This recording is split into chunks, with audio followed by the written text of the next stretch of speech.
From Unity Church of Christianity in Houston, Texas, this is The Awakened Life with Reverend Howard Caesar.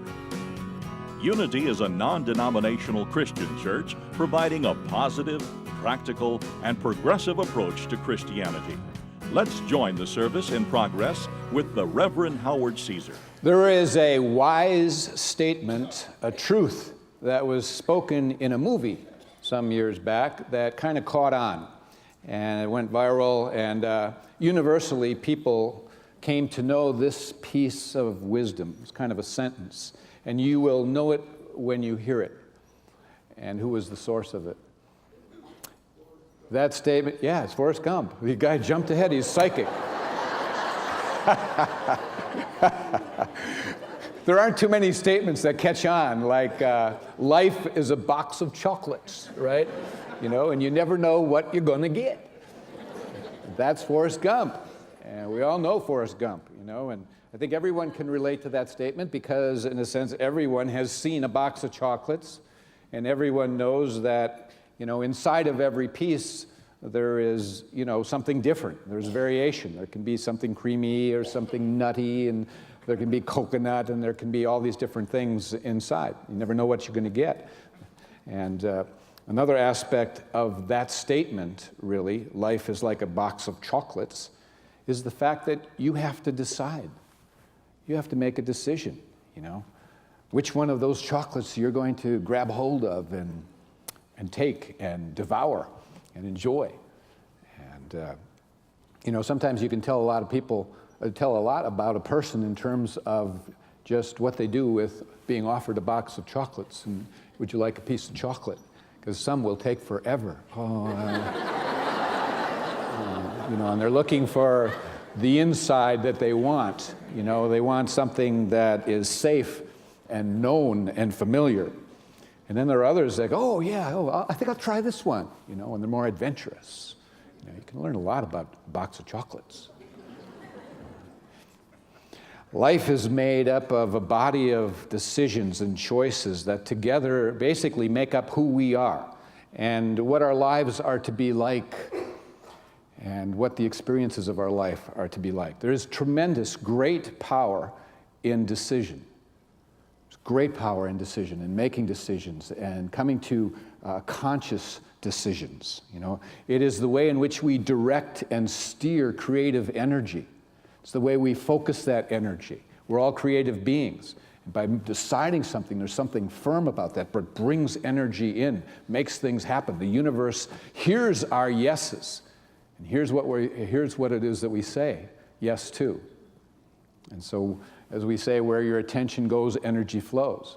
And so where you make a yes, a strong, conscious yes, there's energy that goes there, and the whole universe will help and assist you in realizing and achieving.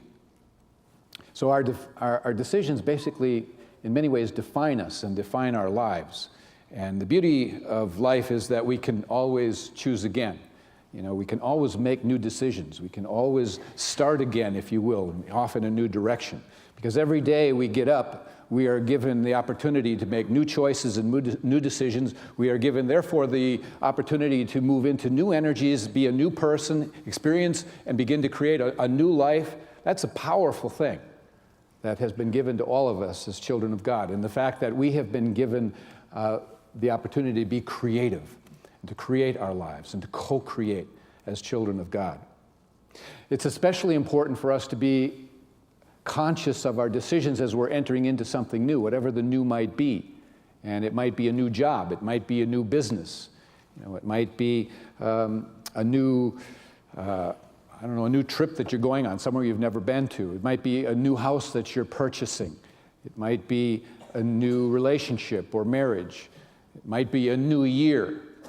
But we should enter into that being all the more conscious of the decisions and choices.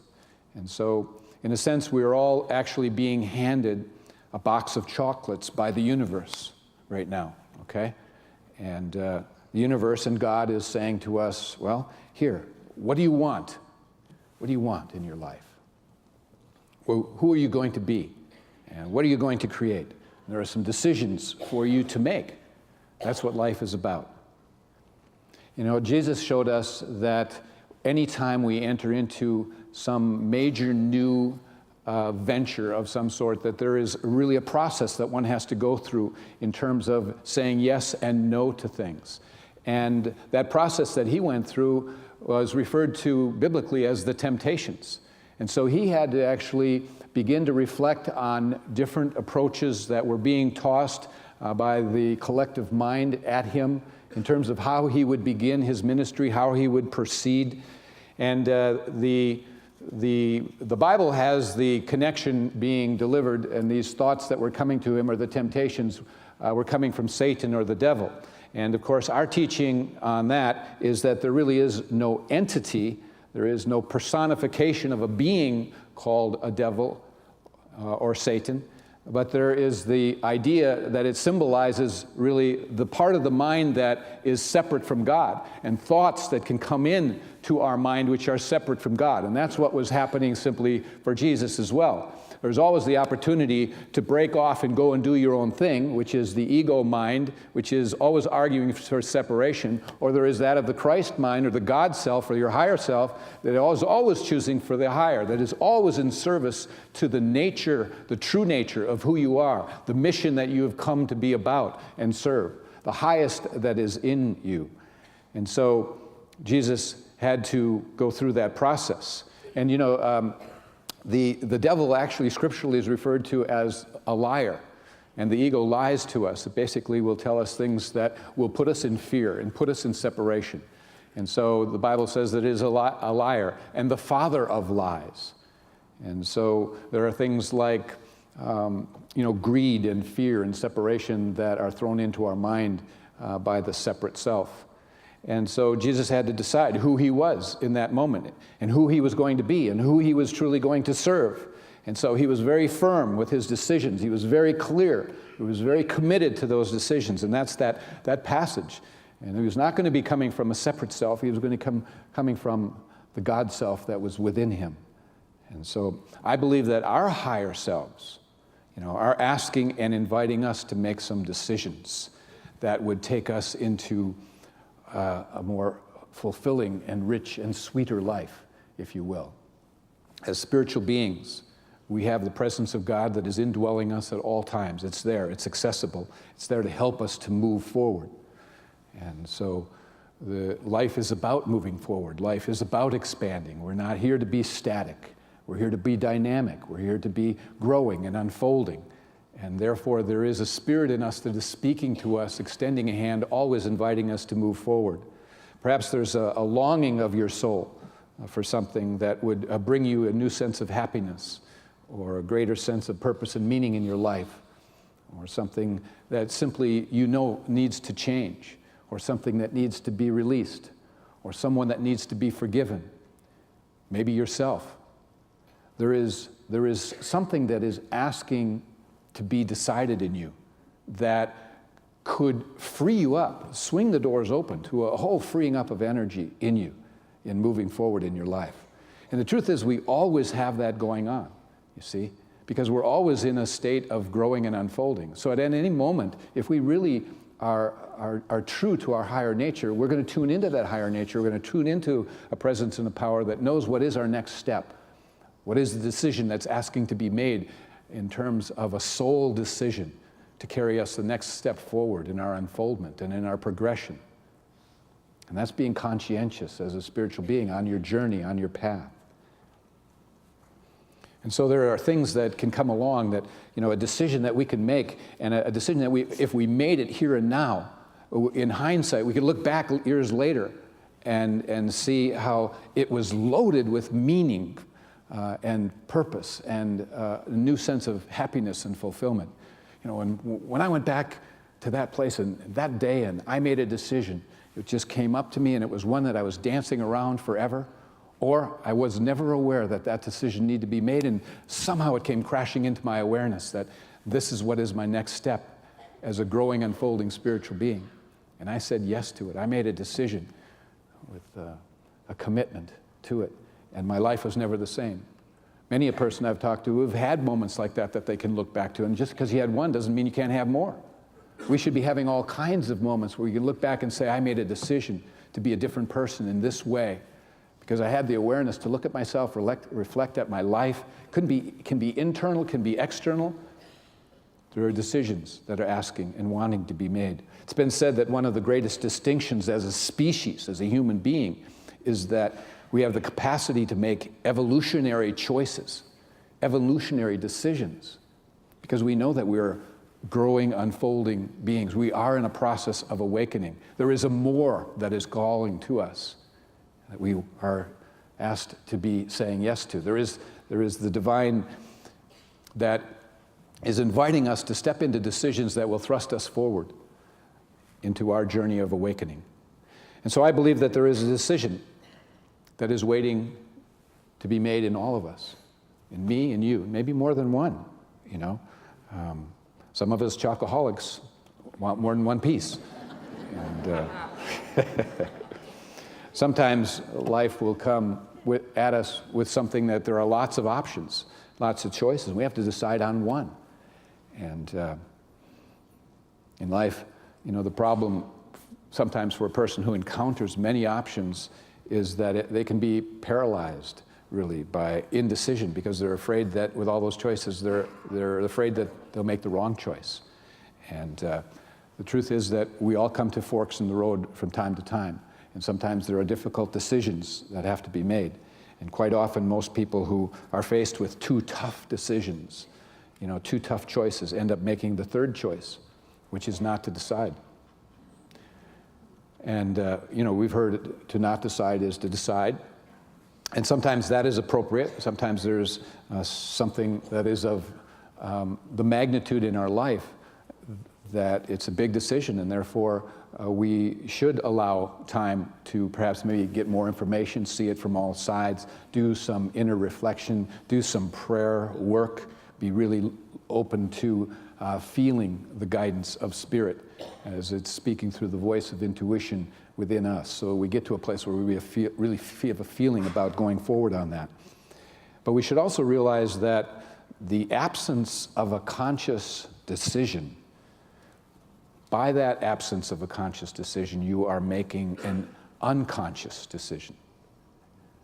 By the absence of a conscious decision, you are making an unconscious decision. Mainly, you're on autopilot, and you fall back into some of the old patterns and conditioning that you have in place. And therefore, if you don't take charge consciously of your life and wake up consciously and take the steering wheel of your life, then you fall back into same old, same old, same old. And you wonder why things keep happening the same way, or the experience of your life remains the same. It's because unconsciously the decisions are being made because you haven't consciously grabbed hold of the steering wheel of your life and said, okay, God, it's you and me together. Show me where the turns are meant to be made. You know, some turns require adjustments, and there will be stops and starts. I liked what Deepak Chopra had to say about some of this that we're discussing. In one of his writings, he shares, he says, no single decision you ever made has led in a straight line to where you find yourself now. He says, you peaked down some roads and took a few steps before turning back. You followed some roads that came to a dead end, and others that got lost at too many intersections. And he concludes on this thought, ultimately, all roads are connected to all other roads. I love that. That's important for you to know. All roads are connected to all other roads. And what's being said there is, you know, you can never make a wrong turn from which you cannot recover. That ultimately there's always another road back to a better place. And so what it's saying is you can't be afraid to make a decision. Decisions are there to be made. And yes, the separate self will throw fear at you, and fear is paralyzing. But the Holy Spirit and the one presence that is in you, if you connect with it, it's faith, and faith is freeing. And we saw that depicted really in a story, biblical as well. It's a wonderful story. You're all familiar with it. It's about the disciples. They're in a boat. There's a storm, and Jesus appears walking on water. They're not too sure it was Jesus, and so at first the disciples were afraid. And then Jesus, in the passage, speaks out and says, "Be of good cheer, it is I. Do not be afraid." And then Peter, recognizing it's Christ, he says, "If it is you, bid me to come to you," out on the water. And Jesus says, "Really?" No, not so good.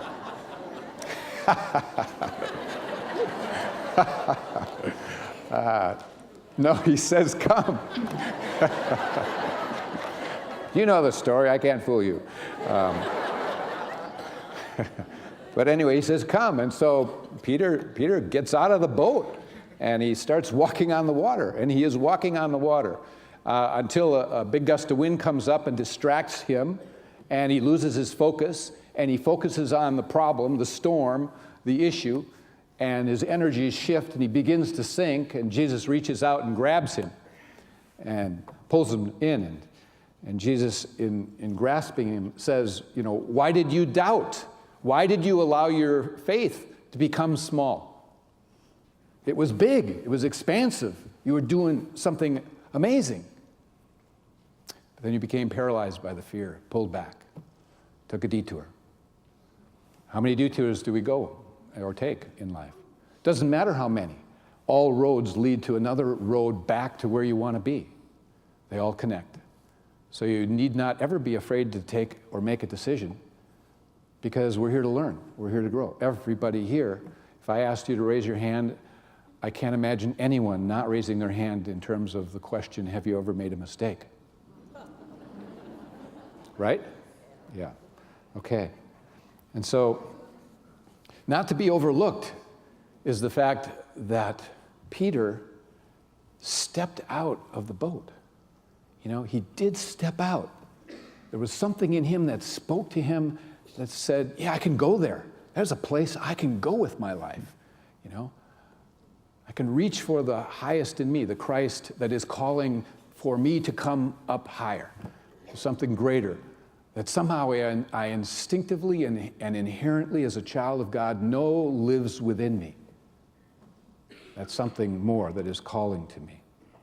And so he stepped out on faith. And the question is, can we make a decision to step out? There may be something that has been lingering in you, but you've held back. You just don't have the courage to make that step, that decision, And so it takes courage sometimes. And there are hard decisions that we have in our life from time to time that we're confronted with, that calls for courage and faith. We can look at even much of the history of our nation and things that have allowed society and so forth to progress and move forward that were sometimes difficult decisions, and even the forming of many aspects of our nation. Abraham Lincoln, it took great courage for him to issue a proclamation of emancipation, which gave freedom to African Americans for the first time. And that single act, that single decision, he knew would turn thousands of friends and political supporters against him. He knew also that that decision would lead to the battlefield where thousands would lose their lives. Another great decision was a decision that required courage and was made by 56 men to sign their names to a document called the Declaration of Independence. And it was a decision for freedom. But by signing that, they put their lives at stake at possibly going to the gallows as a result. Actually, it's a powerful history, our independence, which is freedom. And we all want freedom, and we were given freedom externally, but do we have freedom internally? In March 1770, in Boston, the British soldiers were patrolling around the streets there in the colonies. And the colonists resented the fact that they were there armed and being in their midst. And so some of them started throwing stones at them and throwing slanders at them. And finally, the commanding officer that was in charge had had enough, and he ordered to charge. And there were men killed and many others injured. And as a result of that, there was a decision to have a meeting by the provincial assembly, which is basically the prominent colonists came together for the purpose of taking some kind of action. And there was a decision by two men, courageous decision, John Hancock and Samuel Adams, and they basically convinced all of the group there that all of the soldiers must leave Boston, be gone. All of the British soldiers out. And that took courage. And so from that, they made this decision and moved forward with it. And then basically, when you think about it, freedom began with just, we could say, two people's courage to make that decision and then to have it spread to the others and to declare it. John Hancock, Samuel Adams. And they formed a correspondence committee that sent information to all of the colonies. And then actually, Samuel Adams experienced having, on a smaller scale, a temptation, like Jesus did. What happened was each of the colonies had actually a governor from the British crown that would be kind of like the voice and keep order and tabs on what was happening on each colony. And so they just changed governors there in Massachusetts. And when that happened, the first act of the new governor was to connect with Samuel Adams and tell him one way or another, either through bribes or fear, to be stopping this opposition to the British crown. And so they offered him bribes and benefits and came with that message, and he turned it down, and he turned it down pretty strongly. And as a result, there was kind of a rage that the governor went into, and there was all kinds of unhappiness. And as a result of that, a decision was made to have a meeting that actually became the First Continental Congress. And at that First Continental Congress, they, 2 years later, had the meeting in which the Declaration of Independence was signed. But the interesting thing is 56 men put on the line their lives, really, that they knew. And you know, Samuel Adams was threatened with, if he didn't agree to oppose the opposition that was forming against the British crown, that they would basically take him back to England, try him for treason, imprison him, and have him hanged. So it was either accept a bribe or that. Took a lot of courage, you know? So we stand in a nation, actually, that was built on the courage of decisiveness, doing the right thing, and it was for freedom. And when Thomas Jefferson stood up and began to read this document, there's a little passage here that I want to read to you, where he said, "When in the course of human events, it is necessary for a people to assume among the powers of the earth the equal station to which the laws of nature and of nature's God entitle them," and then he went on. And the reason I share that with you is I want you to read it as it's being said to you by the universe, if you would, by God, if you would. Because it states like this: in the course of our own human events, it becomes necessary for a people, you and me, to assume the station of happiness and freedom that the laws of nature and of God entitle them, you, to. We are entitled to utilize the laws of God and the laws of nature to make decisions, conscious decisions that move us forward in our lives. To be a free soul. Will we do that? It's being extended. You are a soul, and right now, along with me, have certain decisions, choices that are before you. If you can't grasp one that's been there, haunting you or whatever, then simply take a time, go apart a while, and reflect, and ask and invite, what is my next big step? Internally, externally, whatever. Because there is one, I promise you, if you're a soul and if you're here, and if you're a conscientious person in terms of progressing on the path of spiritual awakening, and which will take you into new dimensions of happiness, peace, joy, and love, then you'll want to do this. You'll want to do it. And so sometimes it may be that we want to have and become free from some sadness and grief that we've carried with us for a long time. I've seen people who've hung on to that. It may be freedom from a habit that we have had. You know, a dear friend, a veterinarian, was a veterinarian, now retired, attends watching on TV, and he used to smoke, drink, and eat too much. And he conveyed nothing any of us have ever done.